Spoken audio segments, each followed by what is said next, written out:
weather disrupts supply chains, causing delays and shortages for consumers and businesses. Climate change is literally an existential threat to our nation and to the world. Propped up in Somerset, Massachusetts, Joe Biden, United Nations Agenda 2030, signaled that he would soon grant himself illegal climate change emergency powers that could bring a screeching halt to U.S. exports of crude oil and eliminate offshore drilling, ushering in the very real possibility of converting military funding into the construction of renewable energy projects. Motivated, fit, and academically proficient men and women continues to be a challenge. Only 23% of military-age men and women in the United States are qualified to serve. This is an emergency, and I will look at it that way. I said last week, and I'll say it again loud and clear. As president, I'll use my executive powers to combat the climate crisis in the absence of congressional action, notwithstanding their incredible action. To ratchet up the fear and confuse the public into assuming all is well with the globalist Build Back Better calamity, UN Agenda 2030 salesman Joe Biden made many claims that simply aren't true. Records have been set in the Arctic and the Antarctic. Temperatures that are just unbelievable, melting the permafrost. It's astounding the damage that's being done. If you took a very careful look with consistent data over long periods of time, you will find that these disasters are not increasing. In fact, the health of the world is increasing tremendously. For example, deaths from weather disasters and so on has gone down about 95%. On top of confusing, misleading rambling that led many to wondering if the sitting president had cancer, Disaster Joe has stepped in it again. It had to put on their windshield wipers to get literally the oil slick off the window. That's why I and so damn many other people I grew up have cancer, and why can't for the longest time Delaware had the highest cancer rate in the nation.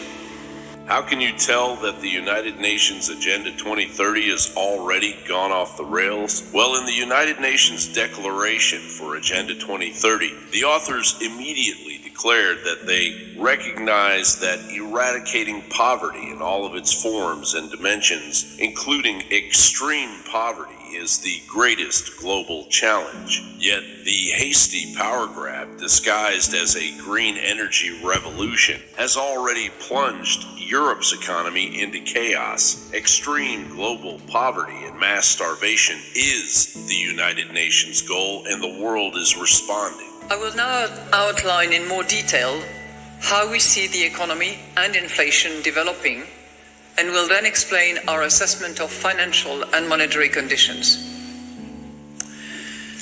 So, economic activity is slowing. But don't count Joe Biden's globalist puppet masters out. If you take the time to actually research the writings of the architects of global governance, the United Nations Agenda 2030 debacle that is well underway is nothing short of a psychotic power grab by the emerging technocratic eugenicists posing as our saviors, dismantling the global economy piece by piece, inching towards neo-feudal insanity. And we're going to defend the rules-based international order that protects us all. The UN's leading international climate scientists call the latest climate report nothing less than, quote, code red for humanity. The heat apocalypse in Europe. We're trying to tell you that the entire planet is about to be destroyed. Okay.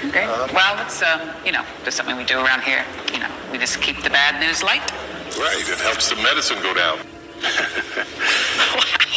Now check out this British TV anchor and her response to a meteorologist who has a grave warning about the heat wave that's hit the country this week.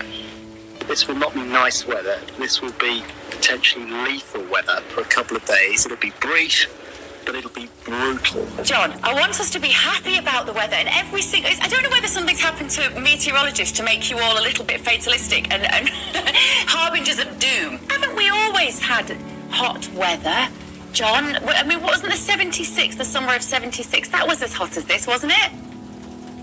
No. In France, officials say the country is experiencing an apocalypse of heat. A fire in France destroying nearly 80 square miles of forest, and temperatures are expected to rise in the coming days. For a seventh blistering day, the fires in southwest France continue to rage, forcing the evacuation of thousands of people living and visiting this popular tourist region. We're living through an exceptional season of harshness, said President Emmanuel Macron, over wildfires that have burned an area bigger than 20,000 football fields. 14,000 people have been evacuated so far. As triple-digit temperatures are being felt around the world, more than 1/3 of the U.S. is under. The U.S. is the latest country to swelter with high temperatures. Wildfires, you'll remember, are still raging in Europe in countries like Spain, Italy, and Greece. Well, Europe is also experiencing the fierce heat wave with extreme temperatures and wildfires burning in countries across the continent. Spain is now battling its largest fire in recorded history, and nearly 30 others across the country. Heat blamed for more than 1,900 deaths. In Europe, nearly 2,000 people have died because of the hot weather. Firefighters in Greece struggle to contain new fires around the capital of Athens. Wildfires are raging in Spain after days of intense heat. While in neighboring Portugal, more than 200 new fires were reported Friday and Saturday, with one person dying from heat every 40 minutes, 659 people in the last 7 days. Italy has been hit by its worst drought in nearly 2 decades. Its longest river, the Po, has fallen to a record low, threatening crops and electricity generation. What fires like this can do is becoming hard to ignore. In Greece last night, firefighters watched as gale force winds swept flames through districts around Athens. Residents said the fire was moving faster than a car. The blaze, one lawmaker tweeted, "This is not summer, it's hell." It's Italy's worst drought in 70 years, and it's revealed ancient Roman ruins dating back nearly 2,000 years. But it's even worse in Italy's north, now in a state of emergency.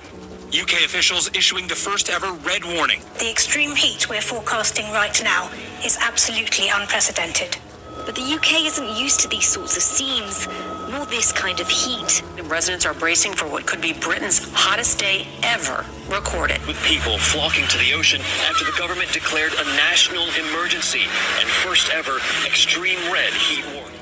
But this is the scene in Wennington, as I said, London Fire Brigade declaring a major incident in response to what is happening across London.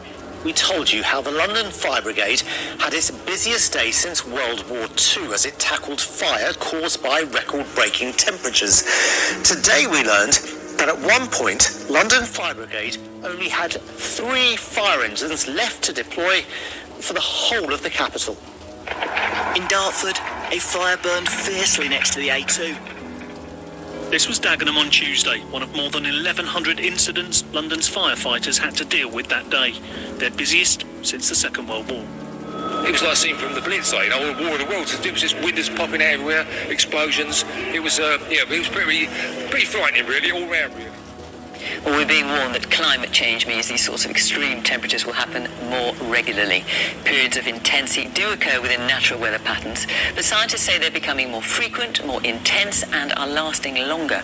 I don't know whether something's happened to meteorologists to make you all a little bit fatalistic and harbingers of doom. Haven't we always had hot weather, John? I mean, wasn't the summer of 76? That was as hot as this, wasn't it? No.